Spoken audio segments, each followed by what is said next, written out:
लोकशाहीचा बुलंद आवाज, रिपब्लिकन वार्ता, महाराष्ट्र।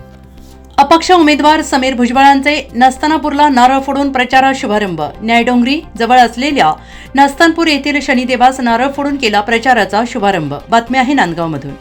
नाशिक जिल्ह्यातील नांदगाव विधानसभेचे अपक्ष उमेदवार समीर भुजबळ यांच्या हस्ते न्यायडोंगरी जवळ असलेल्या नस्तनपूर येथील शनिदेवास नारळ फोडून दिनांक 12 नोव्हेंबर 2024 रोजी मंगळवारी प्रचाराचा शुभारंभ करण्यात आला।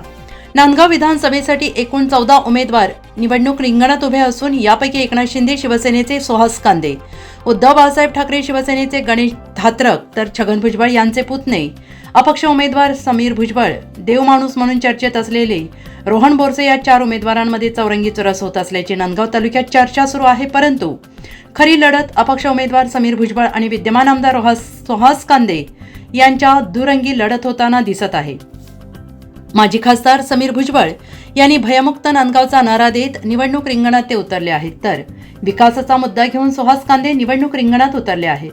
नांदगाव तालुक्यात विकास कामे झाली असली तरी ती कामे निकृष्ट पद्धतीची झाली आहेत। तसेच संपूर्ण नांदगाव तालुका गुंडशाही दडपशाहीमुळे मतदार भयभीत झाल्याचं चित्र दिसत आहे। त्यामुळे नांदगाव उघड बोलून दाखवत नसून त्यांची भावना अपक्ष उमेदवार समीर भुजबळ यांच्यावर असून मतदार समीर भुजबळ यांनाच निवडून देतील अशी चर्चा मतदारांमध्ये सुरू आहे। त्यामुळे सुहास कांदे यांच्या पायाखालची वाळू घसरत चालली असल्याचं सध्या भुजबळ यांच्या गाड्या अडवणे, सभेमध्ये गोंधळ घालणे, कार्यकर्त्यांवर दमबाजी करण्याचं काम सुरू असल्याचं सोशल मीडियाद्वारे व्हिडिओ व्हायरल होत आहे।